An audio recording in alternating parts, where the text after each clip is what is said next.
farmer in the 1800s figure out that pumpkin seeds boost testosterone? He didn't have lab tests. He didn't know what zinc was. He just paid attention. Every fall, when the pumpkins came in, men on the farms would roast the seeds and eat them by the handful through winter. Their hair stayed thick. Their muscles held. Their mood stayed steady through the cold months when most men slowed down. They didn't know why. We do now.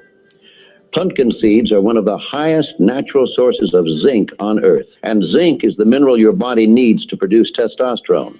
Without it, your levels crash. With it, they climb back up. A handful of these every day gives you nearly half your daily zinc plus magnesium, which keeps your testosterone available in your blood instead of locked up. You don't need pills. You don't need a prescription. You need the same handful of seeds that farmers were eating 200 years ago. Did you know that as a human being, from the moment you're born, you slowly glycate? You slowly cook. You start to cook. Yes, like a chicken in the oven. And then when you're fully cooked, you die. I know it sounds crazy, but it is true. And on the inside, you're actually browning. So if you look at the cartilage of a baby, it's white. If you look at the cartilage of somebody who's 100 years old, it's brown.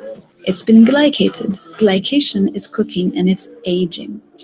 Now, why am I telling you this? Because every time you have a glucose spike, it accelerates glycation. Glucose causes this cooking, causes this glycation, causes this aging.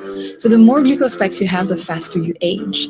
And this shows on your skin as wrinkles, right? I'm actually 85 years old, but you can't tell because I don't have glucose spikes. And it also ages your organs within.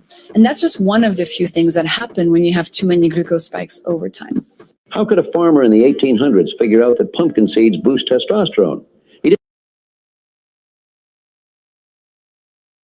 Anybody know what the bone growth hormone stimulator is? It's pineapple, like I said in the book, to help heal and regenerate bones. Pineapple helps. If you, I don't know if you've ever seen under a microscope, bones, they have like a web system that grows out and then it fills in. And pineapple, for some reason, stimulates this. I had pineapple every day. I had a cup of it every day when I broke this leg. Because I split that tibia in two and it was separated in the back. And they wanted to go in and push it back together and pin it. Plus the tibia, the top of the tibia looks like this, and the bottom of the femur sits on it like this. I broke off the top of the tibia and it jammed up in the femur. They said that there's no way that the body can dissolve that and get rid of it, that they'd have to go in surgically, cut me from here to here, open up the leg, and do all this surgery. And I said, shit, if I do that, it's going to take me 5-7 years to heal just from your surgery. You know, I can eat pineapple. I thought this guy's crazy, you know. And I was walking, I said, listen, if I can't walk in 6 weeks, I'll be back for your services. I was walking without crutches in 6.5 weeks. So it works. So pineapple, cheese, and honey together, any of those things. Pineapple, butter, cheese and honey together in the mouth helps digest all the minerals and the fats and the proteins in the cheese. Cheese, when it's raw, will not digest. The body will always use it in every lab test I've done with any kind of animal, giving them raw cheese. It passes out the feces with toxins attached to it, which is good. That's what we want. Okay, if you're eating cooked,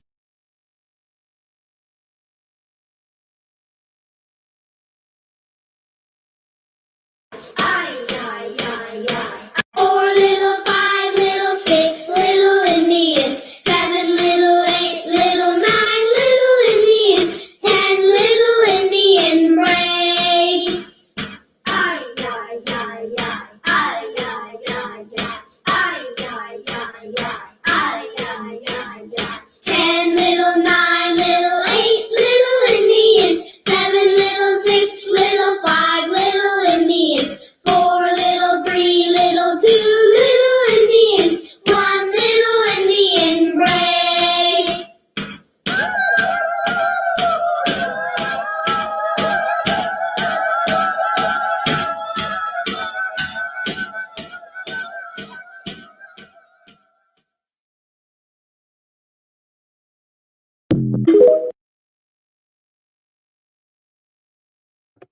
Now that was crazy. What up, Derek? What up, Rich? That video was crazy. I just said, hey, none of your business sent me that. That's crazy. Never seen that before. You used to say that shit in elementary school. Who knew? Who knew?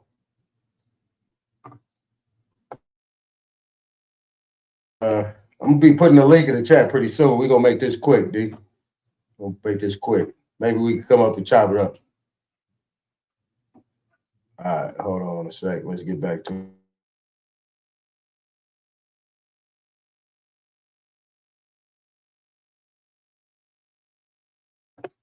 Little comedy from Esther, from Sanford and Son. So listen closely, though. Listen closely. She about to roast these white people so cold. This shit crazy. Yeah. Listen closely. For my life.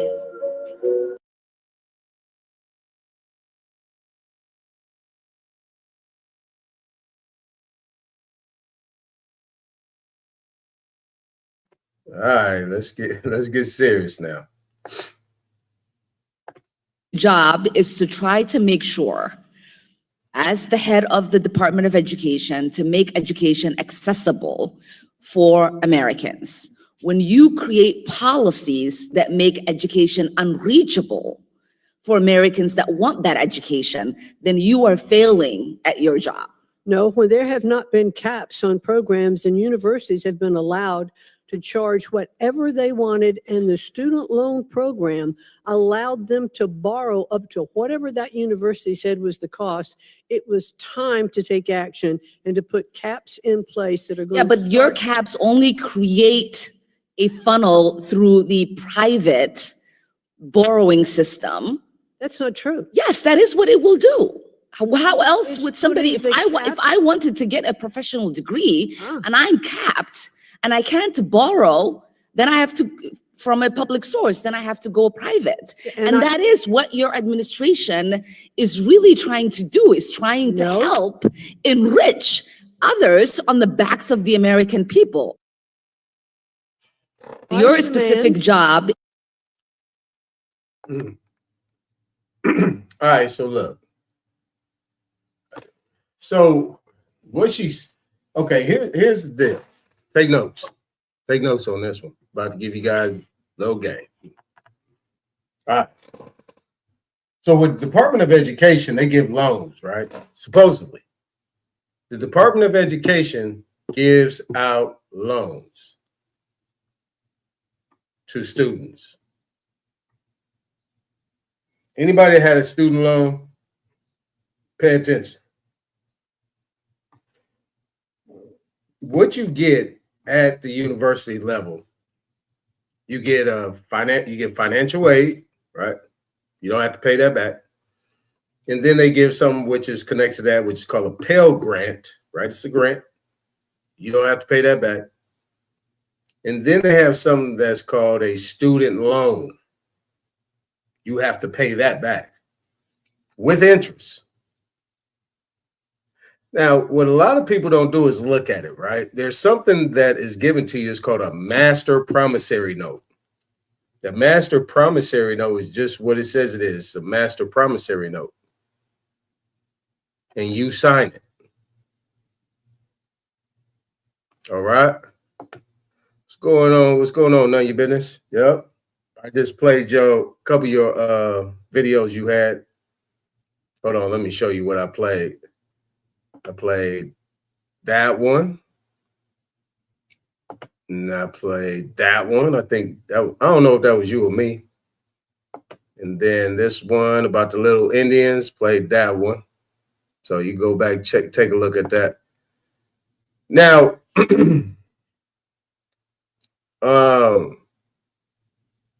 now what she's talking about, right? So what she's talking about in regards to having you got a cap, right? You have a cap, but the cap is not the most important thing. It's actually in that student loan, right? There's a master promissory note, Department of Education.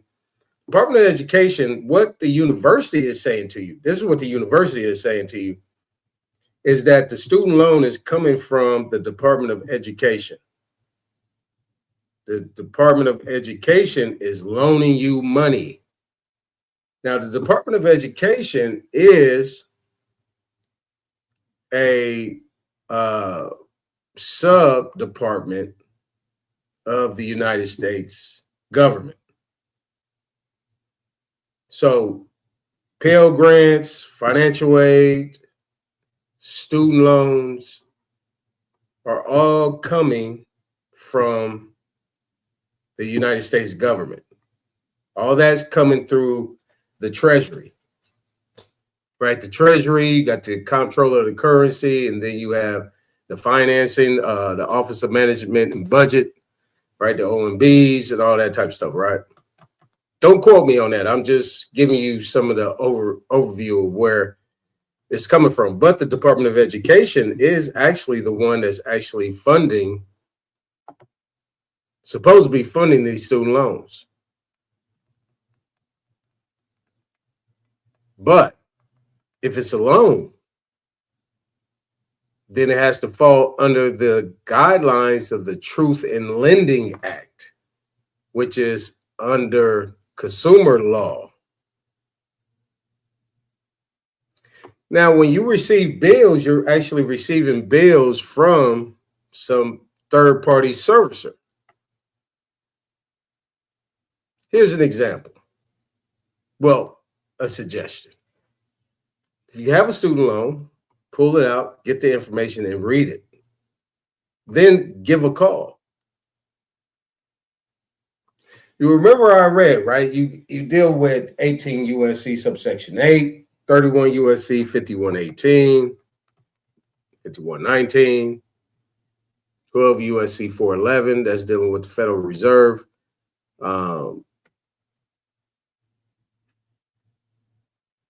HJR 192,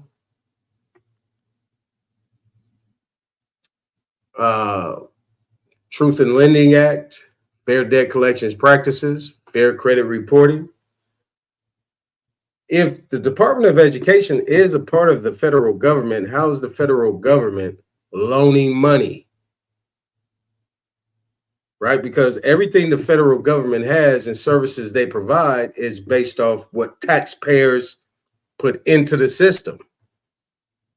But what Ilhan Omar is trying to say is that if there's a cap on it and it's being funded up to a certain amount, and what the other lady was saying was like, when I saw that they was allowing funding based on what the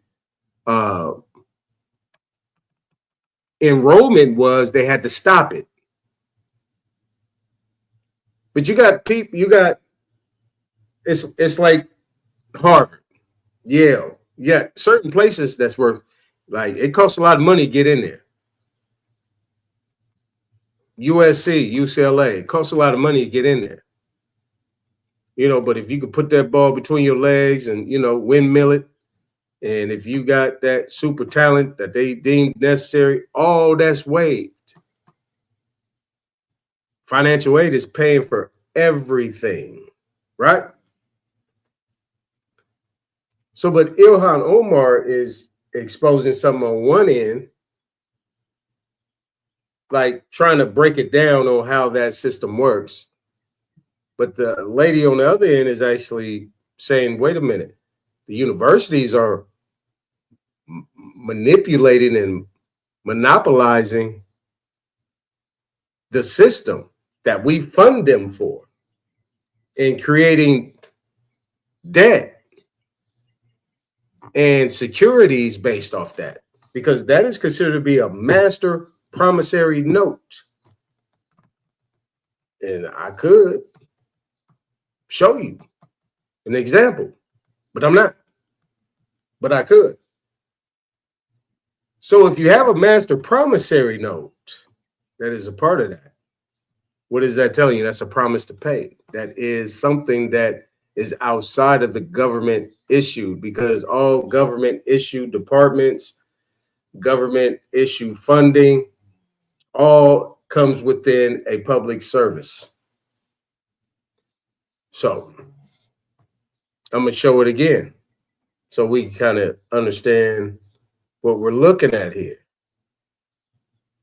So let's go back here and let's play it back. Is to try to make sure, as the head of the Department of Education, to make education accessible for Americans. When you create policies that make education unreachable for Americans that want that education, then you are failing at your job.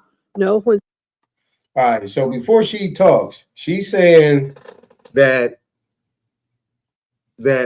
this administration that's right now is making education unreachable. But let me tell you something. 40 years ago, if I wanted to go to college, I had to have the right ACT, SAT, or I had to be recruited at a high level, but then I had to have an ACT or SAT at a certain lower score. So when you played hoop or you played baseball or you played any sport, your SAT score could be like 800, 850, 750, somewhere between 750 and 850. If you was just coming in straight on education, your SAT had to be like 1,400 to get a full ride, right? To get a full ride. We call it a full ride scholarship, right? To get a scholarship. You get financial aid, come in there, do what you need to do on that, you know. Then you come in on the EOP and S program, the equal opportunity, P and the S, something, payment and something, right? So that will get you books, you know, all your books get paid and so on and so forth from there, right? I'm just giving you an example. Now, this is 40 years ago. But she, in 2026, is telling her that she is making, or the government, this administration is making it unreachable. See, that's a lie. This is why the title says these talking points aren't making any sense here. These talking points are nothing, right?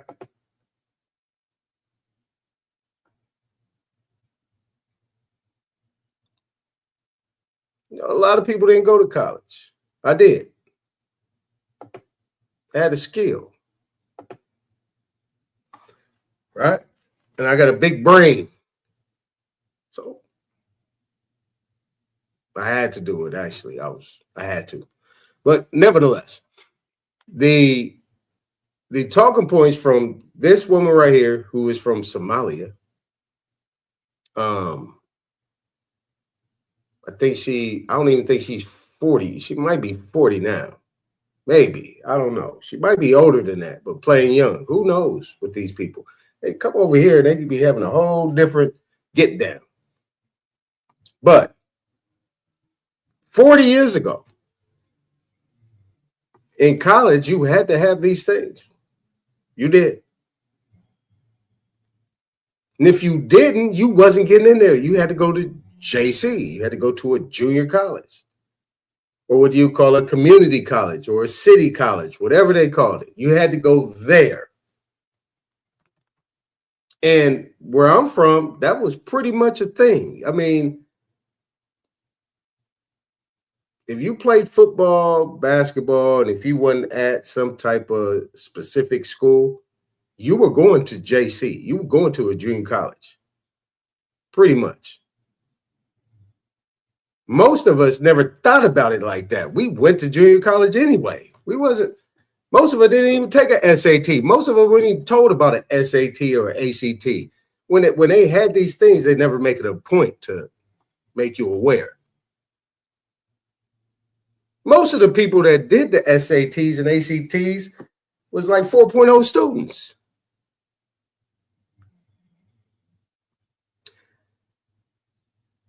But see, this is what I'm saying. These talking points have no point. This is for this new generation of youngsters that they want to remix and regenerate this information because they know they can't get it past us.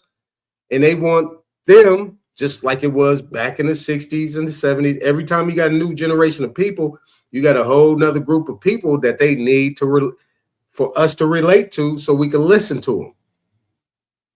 And they got to have the language. They got to have the jargon, everything that they would consider to be approachable for us. And this is what they're doing with this Gen Z, or what they call Gen Z and millennials.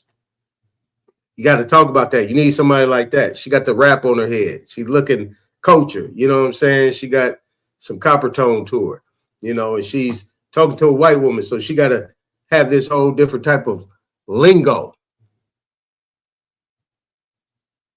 You dig? But everything she's saying is a lie. And this is not new. It's not new.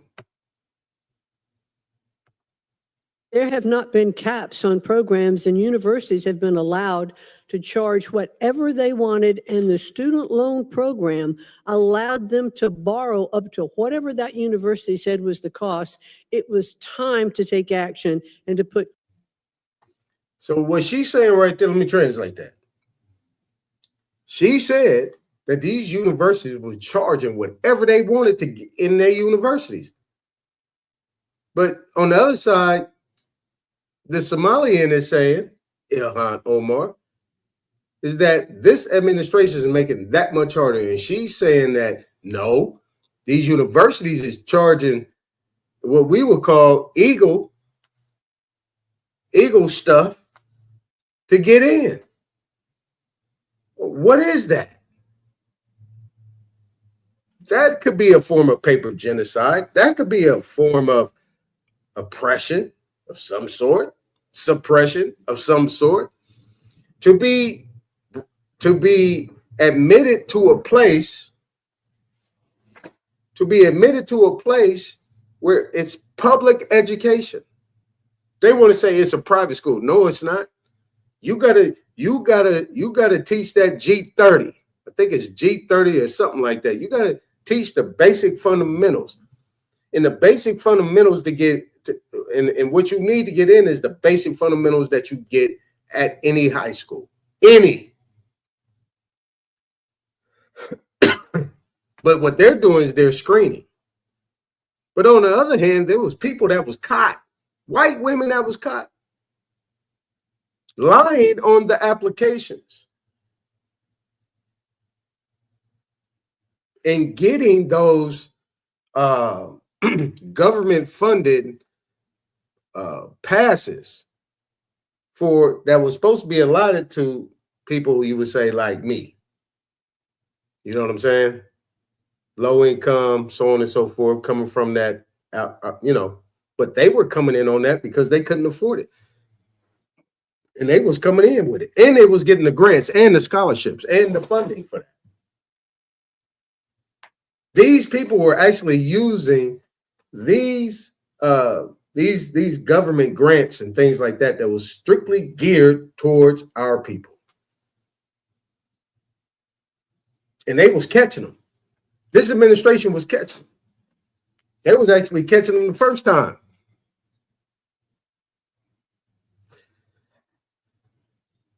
But you see how the talking points make no point? And if anybody doesn't know, then they will be able to let that slide as if what she's saying is actually true. It is far from the truth. Caps in place that are going Yeah, but your caps only create a funnel through the private borrow.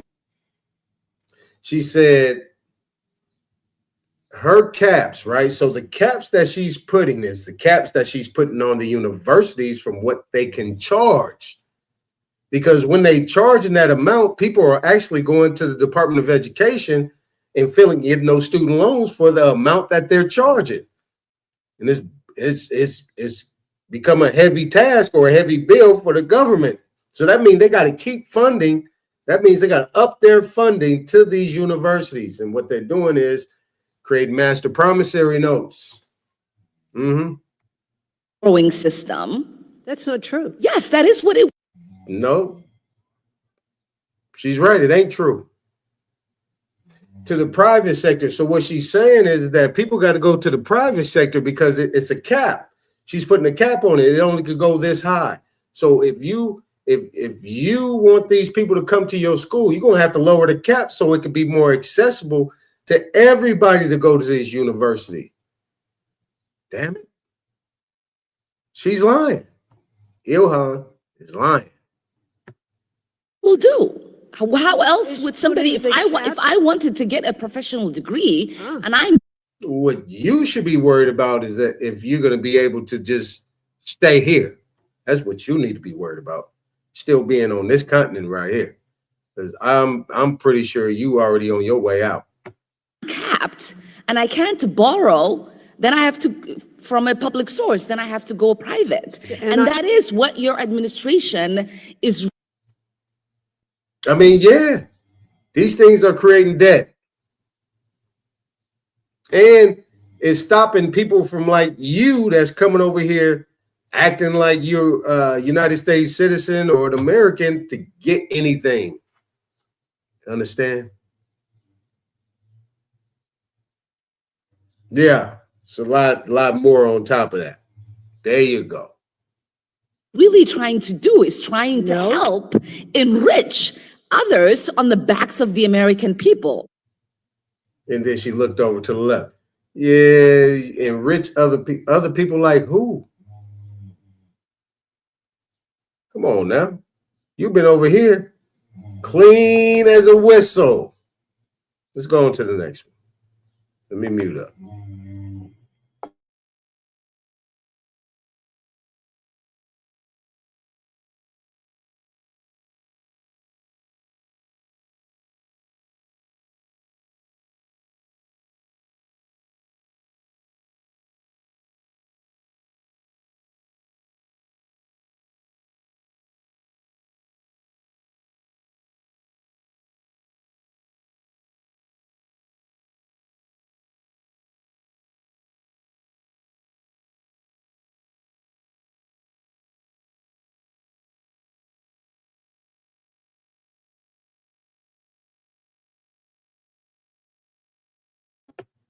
Same issue.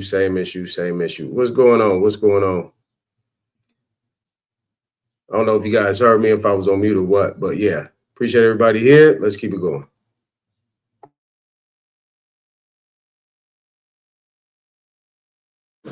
Mr. Marshawn. Hello. All right. I'm Marshawn Kamis, and I want to start this off by saying I'm glad I knew y'all was going to be the type of people y'all are. As much as I love my other folks for coming up here and giving these speeches about how they wish y'all had morals, we all know, and you all know you don't have. We pretty much knew where this was going to go. So just to address some of the things said by Jay Morris when he was up here, which I thought was pretty much hilarious. He said Mike Johnson is popular. Mike Johnson has -7% in polls. He said he wants to spread more of the conservative ideology. I think that's a uniquely bad idea that virtually everybody in America agrees on. The conservatism that y'all have spread through Louisiana has led to the highest rate of people leaving the state that y'all have been running. When you look at what's going on underneath the Donald Trump presidency, we have the highest amount of people that want to leave America. We have the least popular presidential campaign ever ran in the history of polling. If we have more conservatism, what comes with that? Less education, more dumb people. The worst education in our country comes from Republican states.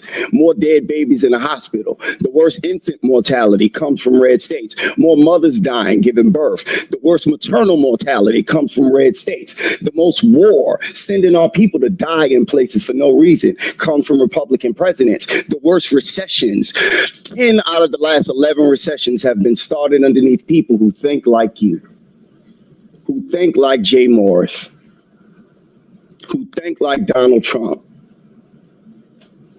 And what makes it beautiful is we see it on display. Miguel's over here saying, oh yeah, y'all have an issue with racial gerrymandering. What the real problem is legislation.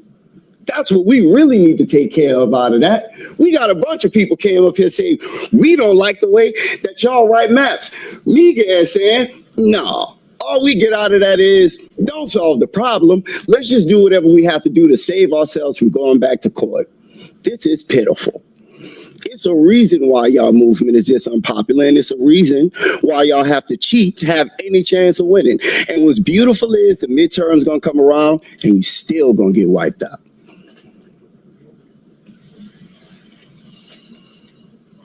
Vice Chairman. Yes. Thank you, Mr. Chairman. Thank you so much for mentioning me. Your hat says Trump was wrong about everything. It should say you are wrong about everything.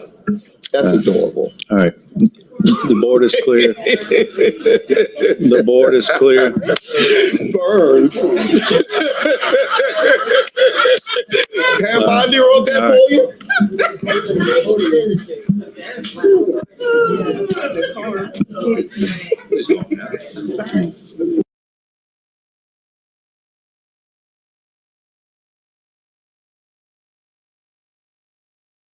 Just scoop this real quick and learn something today. This is what they have in the trust from our ancestors. This is why they don't want you to do your genealogy. This is the reason why they fucked us. See, the day that our ancestors became citizens, then everything was taxable, and then they could alter deeds, transfer deeds, take the indigenous land from the people. But as long as you're claiming Black and African American, that cuts you the fuck up out of your indigenous rights. So I'm telling you right now, so I ain't got to hide from you. I'm going to say it in front of everybody. As long as you don't know who you are, they will continue to do what they're doing. 56 million acres that belong to us. And we're not doing a damn thing but arguing about African American, Black, colored, and Negro when we are the American Indians, and this shit could have been handled. Do your genealogy. Set up your trust. We need to set up a community trust so we can start doing what? Getting our land back, making sure they're not taxing us, standing in our position, and taking care of our families like we should. It shouldn't be hurt and harm to raise your family. It should not be hurt and harm to live a peaceful life. And we are the heirs of the land. Stop acting like you're a waiter at the fucking dinner table. Stand up, American Indians. I love you.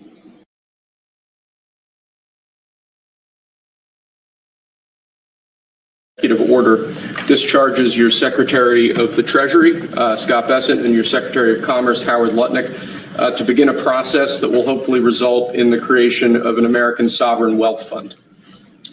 It's a very exciting event. We're going to have a sovereign wealth fund, which we've never had. We have a lot of things that create wealth, and you're seeing that over the last 2 weeks. I think we've created more wealth. Other people have created de-wealth. The people, my predecessors, we're creating a lot of wealth.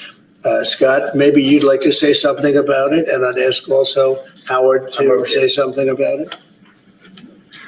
Yes, sir. This is very exciting. We're going to stand this thing up within the next 12 months. We're going to monetize the asset side of the U.S. balance sheet for the American people. We're going to put the assets to work. And I think it's going to be very exciting. We're going to study best practices that's done around the world. It'll be a combination of liquid assets, assets that we have in this country as we work to bring them out for the American people. This is an executive order. Discharges your Secretary of the Treasury, Scott Bessent, and your Secretary of Commerce, Howard Lutnick, to begin a process that will hopefully result. This is an executive result in the creation of. Know that you can dismiss both types of trial as your arraignment? Let me show you something interesting. God and my country. Just so that we're clear, it's Black's Law Fourth. God and my country. The answer made by a prisoner when arraigned an answer to the question, how will you be tried? In the ancient practice, he had a choice, as appears by the question, whether to submit to the trial by ordeal by God or to be treated by a jury by the country.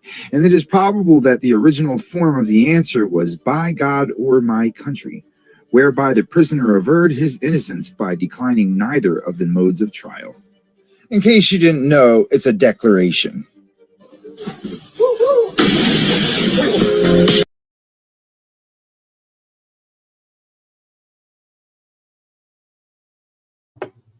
All right, so let me show you that so you know it's real.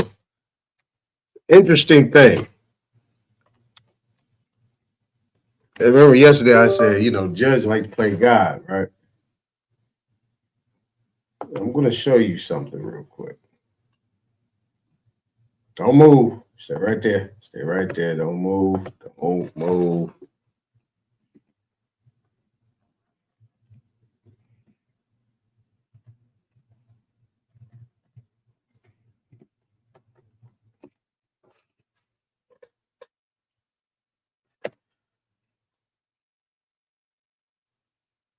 This is when I try to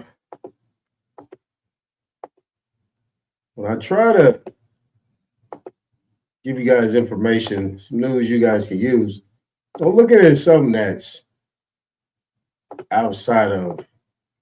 I'm just going to share my whole screen. Pull it up right here. Okay, where you at? Yeah, man. Where you at?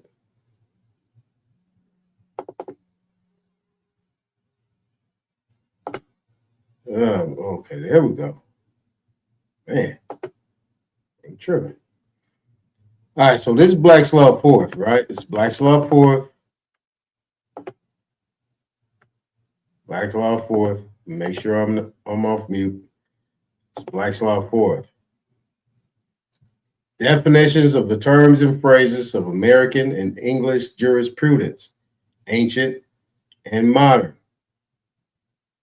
Henry Campbell Black. It's an MA.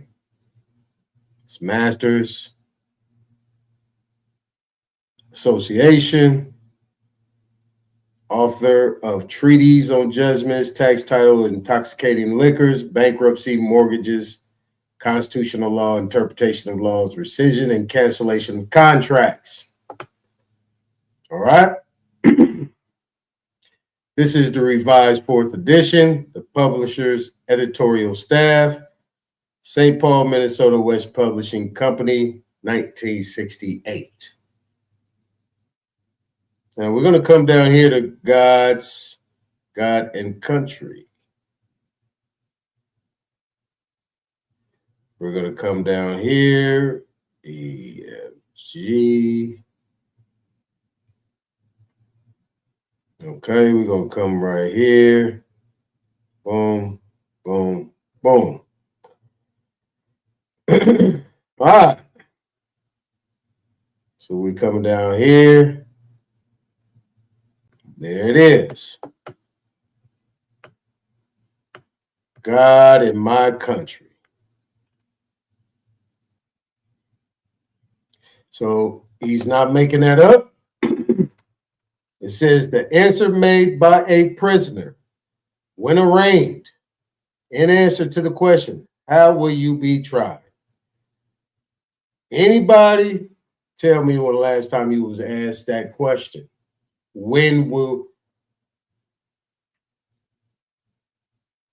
How will you be tried? I don't remember it ever being asked that question.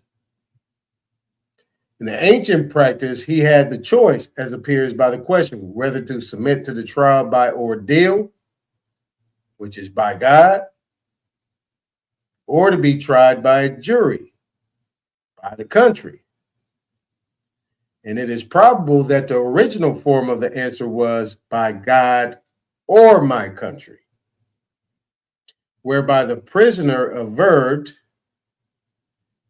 his innocence by declining neither of the modes of trial. Now, I'm pretty sure nobody has been asked that question.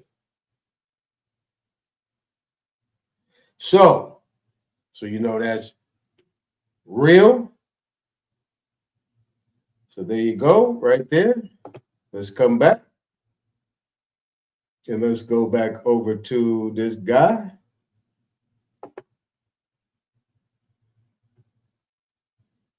So that was it. All right. Let's go to the next one. According to his understanding, that on or about the 5th day of April, 1880, and prior to said election, this plaintiff presented himself to said Charles Wilkins as such registrar at his office for the purpose of having his name registered as a qualified voter, as provided by law, and complied with all provisions of the statutes in that regard, and claimed that under the 14th and 15th Amendments to the Constitution of the United States, he was a citizen of the United States and was entitled to exercise the elective franchise regardless of his race and color, and that said Wilkins designedly, corruptly, willfully, and maliciously did then and there refuse to register this plaintiff for the sole reason that the plaintiff was an Indian and therefore not a citizen of the United States and not therefore entitled to vote, and on account of his race and color, and with the willful, malicious, corrupt, and unlawful design to deprive him, this plaintiff, of his right to vote at said election and of his rights and all other Indians of their rights under said 14th, 15th Amendments to the Constitution of the United States. So here I'm gonna go through this and I'm gonna come back to this because I got to bring up these other guys. This guy that was talking our show other times when he actually mentioned this case. So I'm gonna bring him back. Let's go to the next one. That these rights are separate and distinct was held in the slaughterhouse cases, recently decided by the Supreme Court. The rights of citizens of the state as such are not under consideration in the 14th Amendment. That's a huge one. Again, the rights. Let's blow it up. Let's read it. The rights of citizens of the state as such are not under consideration in the 14th Amendment. See, people don't understand the difference between the state and the Fed. You get it? They all have constitutions. But we're going to talk about all this. We're going to talk about this. All right? Let's keep going. Of citizens of the state as such are not under consideration in the 14th Amendment.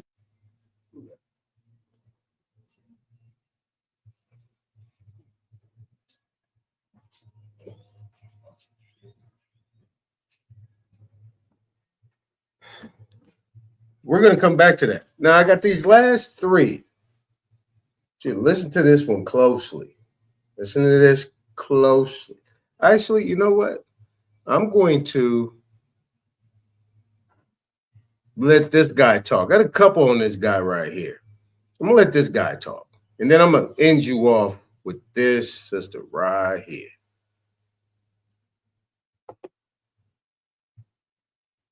Let me go on mute. Let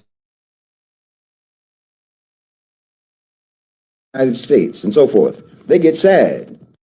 I'm telling you, most Americans, and by most Americans, I mean mostly so-called white Americans, they get all sorts of negative emotions when I talk about the dismantling of America, the decline of America, the collapse of the United States, and so forth. They get sad. They get hopeless. They get depressed, or they get defensive, or they get despondent. And I understand why. It has historically been their system.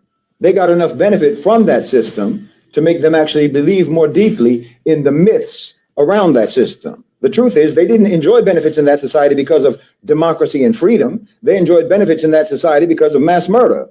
They enjoyed benefits in that society because of pillage, because of slavery and piracy and exploitation, and because of war and brutality. But they always thought that Uncle Sam was on their side. They thought that they were the favorite nephew of their Uncle Sam.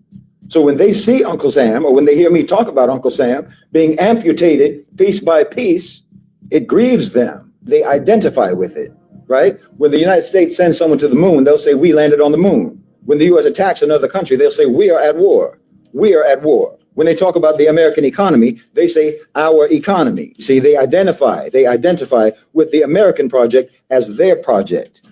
So when that project degrades, they identify that degradation with themselves. It's personal. They take it personally. There's a sense of loss. There's a sense of disappointment. There's a sense of panic. You know, I mentioned before that JFK quote. I've talked about it a few times. Ask not what your country can do for you. Ask what you can do for your country. But when he said country, he didn't mean you. He didn't mean African Americans. He didn't mean Latino Americans. He didn't mean Arab Americans or Asian Americans or Muslim Americans or anybody else. Country here refers to one specific demographic. It means ask not what white people can do for you. Ask what you can do for white people. Yes, that's what it meant. That's what it means. Like I said, they identify with the country and they identify the country with them. And that's the only reason why they identify with the country. That's the only reason why they actually identify with the country, because the country has always meant them. So the minute it does not mean them, they're booking their flights out. They're booking their flights out of there. I told you they don't believe in anything. Listen to me. They believe in a full belly. That's what they believe in. They believe in what a wolf believes in. If I'm not going to get my privileges, if I'm not going to get my comfort, if I'm not going to have my convenience catered to, then let me get out of here. Let me go elsewhere. Greener pastures. You understand? Scavengers. There's no patriotism. There's no nationalism. There's privilegism. There's get mineism. They'll drop that country.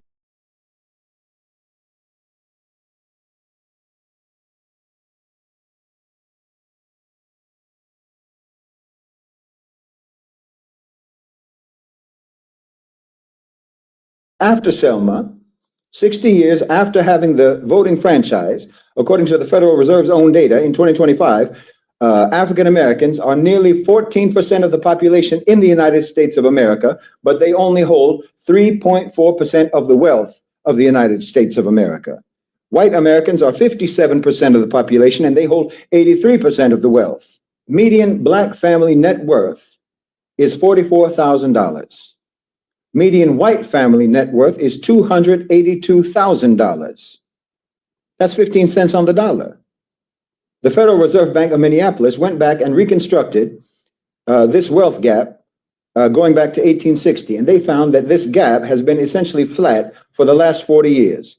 It's been stagnant. It's been frozen. 60 years of African Americans voting Democratic at 90% margin, meaning voting blue 90% of the time, just like this sister who wrote to me. That didn't help change the wealth gap. And home ownership in 1960, before the Civil Rights Act, before the Fair Housing Act, before most of your grandmother's generation could vote, the Black to white home ownership ratio, the gap was 26 points. There was a gap of 26 points between Black and white home ownership. In 2020, 60 years after the voting was allowed, it's now 30 points. You understand? It got worse. The instrument that she fought for did not narrow the gap in any way whatsoever. It widened the gap. Black unemployment runs roughly twice the white rate. Always, under Reagan, under Clinton, under Bush, under Obama, under Trump, under Biden, and under Trump again. The ratio doesn't move. The Bureau of Justice statistics from just last September found that Black adults are imprisoned at 5.3 times the rate of white adults in America. Talking about 1 in 54 Black men is in prison right now today while I'm talking. The prison population in the United States of America went from 500,000, 500,000 in 1980 to 2.2 million in 2015, a 700% increase. And the architects of that machine were the people that you voted for. Joe Biden wrote the 1994 crime bill. Bill Clinton signed it.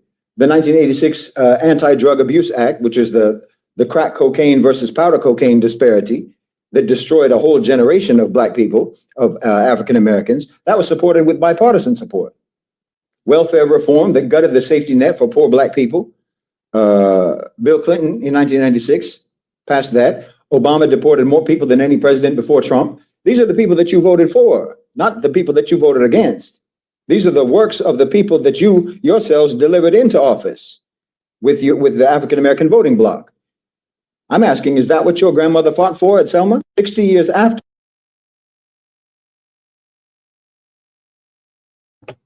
Take a quick break on that one before we get to the last one. Now, this guy gives stats. I mean, he gives numbers. This is what I'm saying. People are voting for their servitude.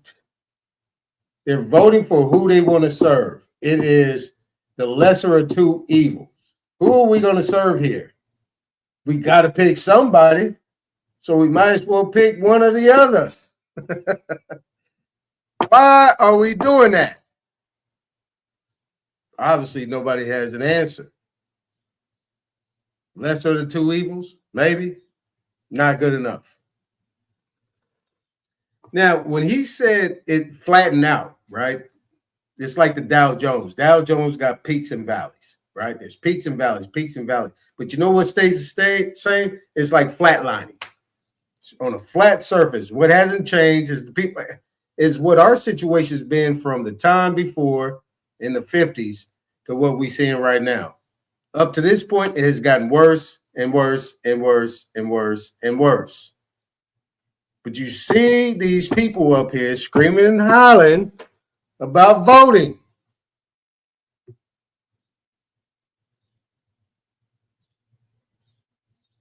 Like that actually did something for somebody. Well, maybe it did. Who might that be? Shout out to the Black Caucus. Hey, what's going on, Black Caucus? How you doing? But nevertheless, we're going to get on this last one. Let me go ahead and put this link in the chat. Y'all come on up here. Come on up here. Let me go ahead. Let me put this back down and let me put it in the pin it to the top in the main, the front chat. We do it here. There we go. Let's pin it. It's there. If you come up here, just wait patiently in the back. I'm not going to pull you up just yet. All right, let's get to this last one. Let's get to this. This sister is an attorney. All right, listen closely. Can't listen closely. It's on me. Charged you with a crime and legally kept you waiting almost 2 years before you ever saw a jury.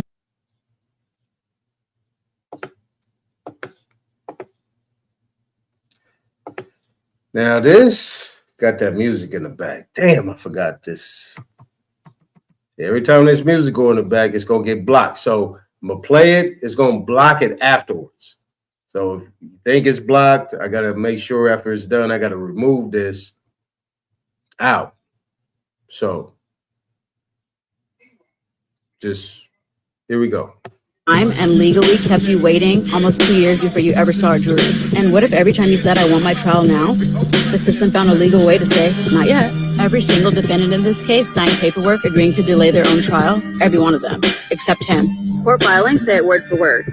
Defendant objects any waiver of his speedy rights. The Sixth Amendment guarantees every person accused of a crime the right to a speedy trial. And Congress made that into a specific law called the Speedy Trial Act. But the law also allows the clock to be paused when a judge decides the ends of justice require more time. He was arrested March of 2025. Trial is set for February 2027. Currently, that could change. Now a minimum of nearly 2 years in federal custody without having ever agreed to a single delay. And here's the part that should make this personal to you.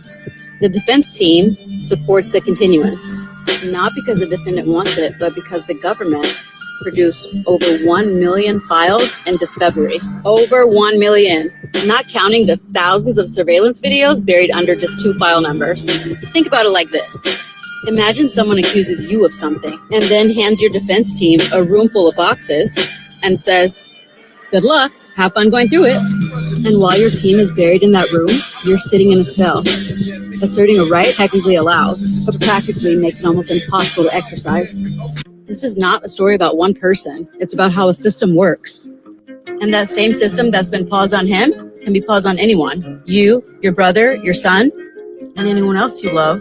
whoever faces a federal charge. The government arrested him and buried his defense in over 1 million files. And that volume became the legal justification for pausing the very clock designed to protect him. I'm attorney Jasmine and I practice in LA. Send this video to someone following the case or someone who's ever thought about speedy rights. Or send it to someone who really believes the system moves the same way for everyone. Because he's sitting in federal custody right now, asserting a constitutional right that the system keeps finding a way to pause. And the question worth asking is pretty simple. If they can do it to him, what makes you think they can't do it to you?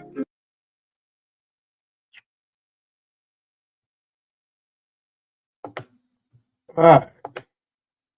So,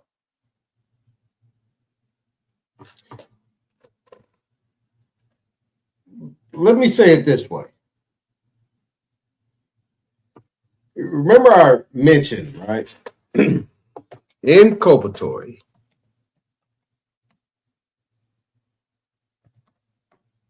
versus exculpatory evidence. All right. So we got that. Let's bring this up for a second.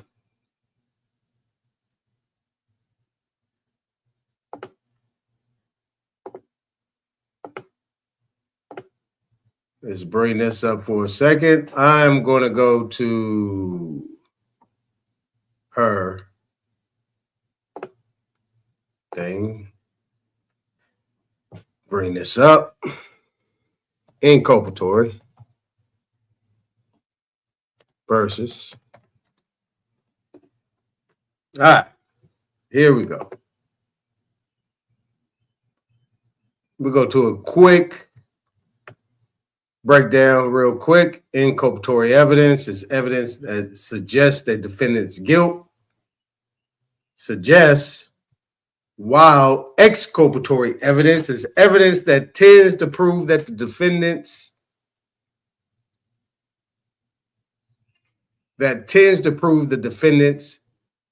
innocence. Suggests, tends. The distinction is important in criminal trials as it affects the prosecution's obligations to disclose evidence.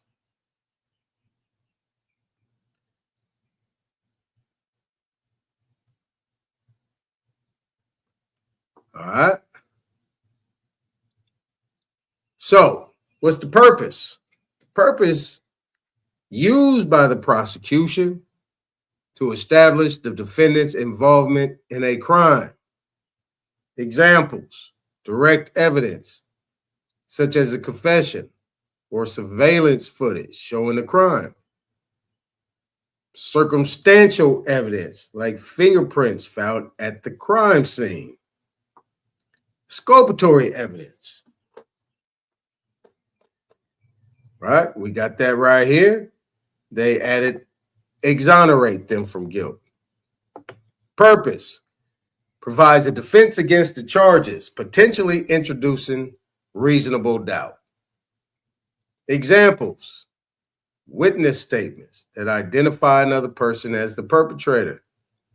Alibi evidence showing defendant was elsewhere during the crime.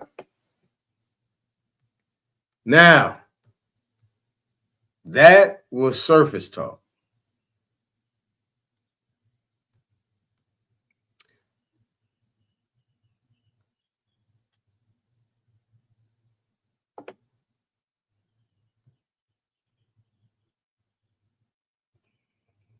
Now, let's see what it says right here. This is Law Cornell. Exculpatory evidence. In criminal law, exculpatory evidence is evidence such as a statement tending to excuse, justify, or absolve the alleged fault or guilt of a defendant. That's what it means. In other words, the evidence is favorable to the defendant. In contrast to it, inculpatory evidence tends to stress guilt. So I showed you the other definition. In this one, it said stress guilt. That doesn't mean that you're guilty. This is what they're pushing. Now, inculpatory evidence in another form of fashion means that they have evidence that they have maintained in-house. That's why it says stress. And then we came back up here. They actually talk about, what is it called? Suggest, stress. So we're going to keep suggesting, we're going to stress the fact that they're guilty. Why? Crime, right? So if that's the case, we come back over here, exculpatory evidence.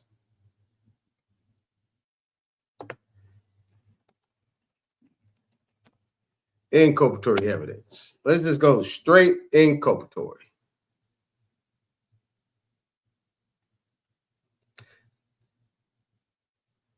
Now, you see that there's no Cornell law on inculpatory evidence, but we do have a Wikipedia. What does Wikipedia say? But you do have a Cornell law on exculpatory. Inculpatory evidence is evidence that shows or tends to show a person's involvement in an act or evidence that can establish guilt. In criminal law, the prosecution has a duty to provide all evidence to the defense, whether it favors the prosecution's case or the defendant's case. Evidence that tends to show a person's innocence is considered exculpatory evidence. See, boom. Inculpatory evidence tends to show is something that is made up. Now, inculpatory evidence is evidence that is made up. It's all based on conspiracy or what you would consider to be probable cause or something. You know, guilty by association, that type of thing. Hey, I said what's up to somebody. Hey, I might be, hey, that makes me a conspirator or somebody that might be a person of interest, is like they would like to say. You see? Speedy trial. Regardless of what goes on, right? So she made it a little bit more glamorous and a lot more extreme. It's like, oh, they put 100 things on the table and this, that, and the other. I don't need all that. I'm telling my lawyer, look, I need a verified statement with somebody with firsthand knowledge. And I need all these charges to be read and certified on penalty of perjury. Remember I said Penal Code 118.1. That's California. But I think that's Penal Code everywhere. Then you got Penal Code 435. I think it's 435, 453. One of them, where it says anybody that reports a crime to the district attorney or anybody like that and is creating a false report, prison. 6 months to a year, and you're getting fined. That's anybody, including the police officer. So if a police officer writes you a ticket, writes a police report, at the bottom of that police report, there's an affidavit part on the penalty of perjury. They have to sign it. It's an affidavit.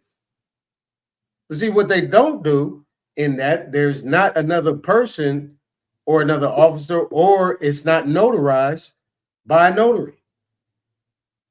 Because if you do what is called a direct notary, you have to raise your hand, right hand to the sky. Yeah, all this stuff is true and to the best of your, on the penalty. Yeah, I do. You got to do that. But that's how you kill it real quick, real done.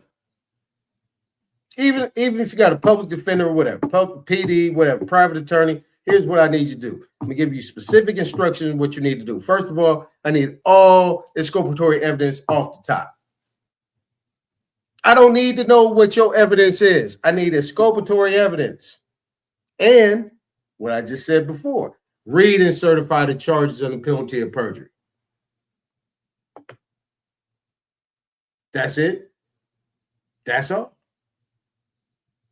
Now, on top of that, if you're dealing with what is considered to be a crime, you have to produce what? An injured party. It is actually called what? Corpus delicti. Let's see if it's in here. Hold on. Let me bring this out.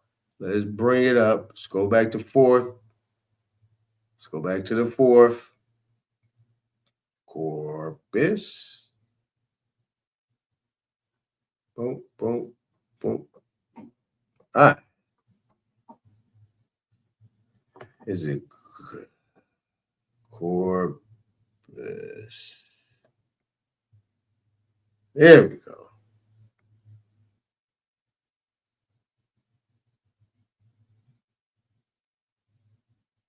And there it is. Corpus. Oof. There it is. Corpus. That's a little bit too big. There you go.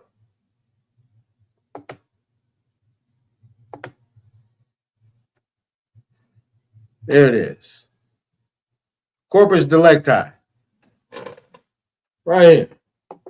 The body of a crime, the body, material substance upon which a crime has been committed, e.g., which means example, the corpse of a murdered man, the charred remains of a house burned down. In a derivative sense, the substance or foundation of a crime, the substantial fact that a crime has been committed. So in a corpus delicti, they need that. Not probable cause. Probable cause is saying, yeah, we got probable cause. Yeah, we this, that, the other. You was there. Okay, I was there. And what do you know to be true? What do you know to be true? And this is what they do. So basically, conspiracy, right? Conspiracy is pretty much what they got everybody on. Conspiracy to do something. Why? Because you don't talk. You be quiet. C-O-N, spiracy. That's what they say.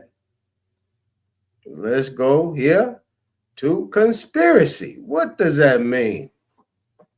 Here it is, right here. Conspiracy. C-O-N, spiracy. In criminal law, a combination of confederacy between two or more persons, confederacy, formed for the purpose of committing by their joint efforts some unlawful or criminal act or some act which is innocent in itself, but becomes unlawful when done by the concerted action of the conspirators or for the purpose of using criminal or unlawful means to the commission of an act not in itself unlawful. What the hell does that mean? Anybody? Can you help me? I don't know what that means. I don't know what that means. But this is where they got mostly everybody. But see, you know what? You know what our people do? They don't like to be looked at to be dumb. So they be like, yeah, I understand them charges. Yeah, I did that. Did that. What's that? I did it. And you don't even know you telling on yourself. It goes everywhere. Do not tell on yourself. If you don't know what you did and they telling you did something, you're like, wait a minute, where was you at when I did it? Shoot. You wasn't there. We got probable cause that you conspired with two or more people. I mean, I know I'm making a joke out of it, but it's really not funny. You know what I'm saying? But you know, she did a good job. I mean, she did a good job. It's cool. But under the circumstances, this is where we get into what's up, big dog? But yeah, when we get into the basic fundamentals of what she's actually talking about, simplified as anything. No, people always, have that guilty mind because of the things that's been repeated over and over and over again. But people don't know what the definition of a crime is. You want to know? All right, let me show you. Let me show you what definition of a crime is. Where'd it go? There you go. There you go. There you go. There you go.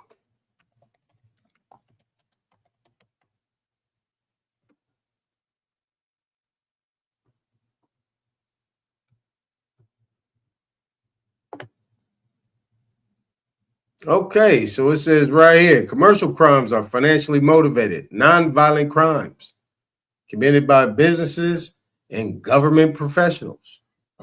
How about that? How about that? They often include offenses like fraud, embezzlement, and money laundering. Overview of commercial crimes. Common type: fraud, embezzlement, money laundering, counterfeiting, bribery, and corruption.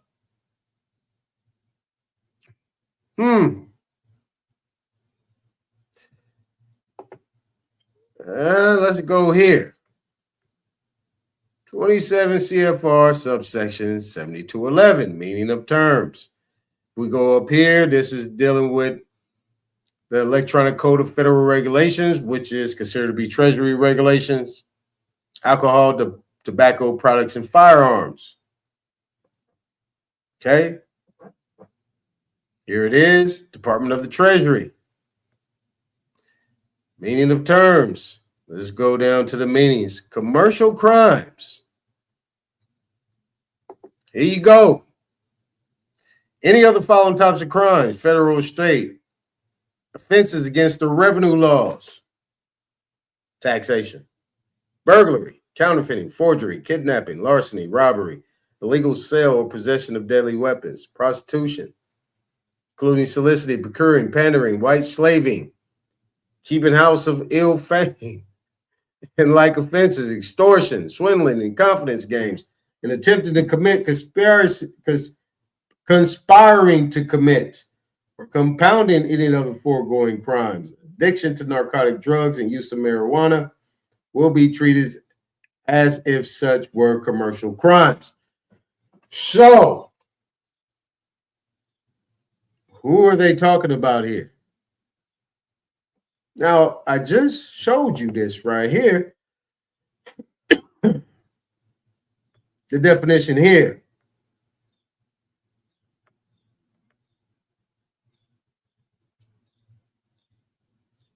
All righty. All righty. All right. So now, what we're going to do right here, let's bring this down. And we're going to take a quick break. Let me clean this this top part off. Let me keep the things that are important. And then I'm hitting the let me get off that. Let me see that one. Nope. If nobody hit it, we out.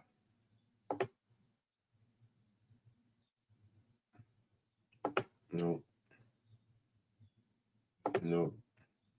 All right. Yep. Keeping that up. Take them down. Take that down. Boom, boom. All right.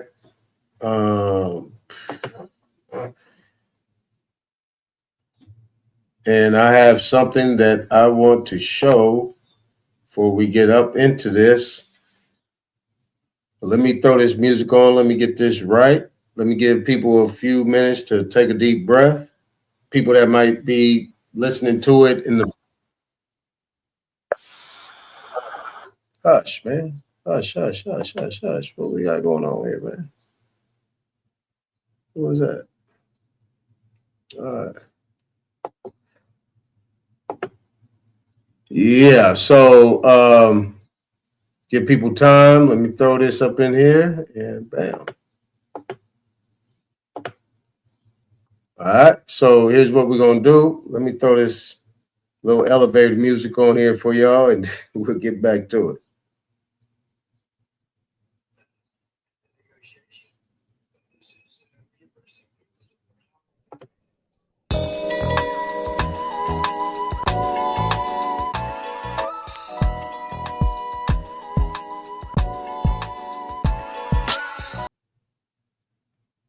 get back to it. So just quick, we're going to tie this back in just so you guys know. Let me just show this real quick. How we're going to look at it from this perspective, right? So we're going to pull these people back up, right? It's all going to be based off of what this brother said and what this one said. Talking points.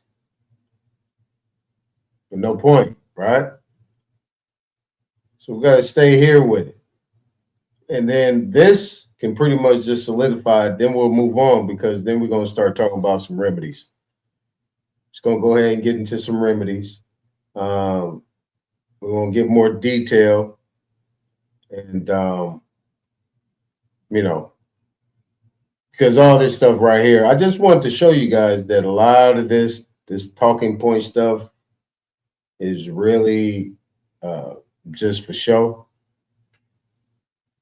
and not for show. Circumstances. Gonna play this last little thing. Shout out to Copper Draco. And after that, when this ends, then it ends. All right. So peace to everybody. Appreciate everybody coming up here. Let's come back tomorrow. And let's bring it back. Reset. And yeah. That's what we do. Right? All right. On the next one.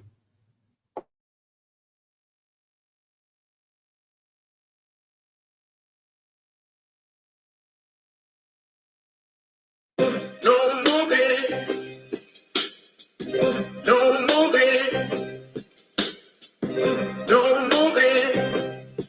Yeah. Don't move it. Don't move it. Don't move it.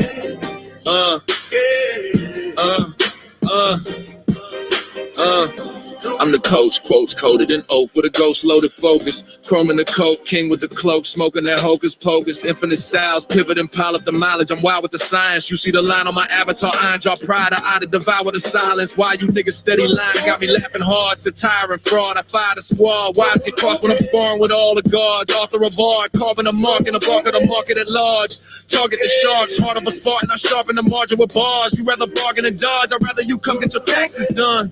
Black suit, back room, facts in a stack. I'm relaxing the maximum. Get out of the pocket, the profit of rocket. Then I just might tax you punch. Bracket your funds, I'm stacking in chunks. Reacting to actions, you're begging to punch. Sometimes my community, hard-headed, scarred, dreading the lessons. I chart head and start spreading the message, embedded in pressure. Sobbing living, I'm private with it, no corporate percentage. Discharging debt with a pen stroke. You still don't notice the vision. I've been telling y'all you don't want to debate me. Weighty and ready. Great with machetes, linguistically shredding the petty. Grab these 15 acres. Landscape major, plan made paper. Land patent stamped and sacred since my campaign greater. I ain't talking about Ice-T when I say that I can show you law and order. Court recorder, I sort the torture, contort the border. I eat the case, beat the state, leave a trace of the raw supporter. Briefcase aura, got your baby mama thinking that I'm a lawyer. Seminole Indian sentiment, militant on sovereign soil. Private enrollment, tribal component. I'm the boss, you trying to employ it.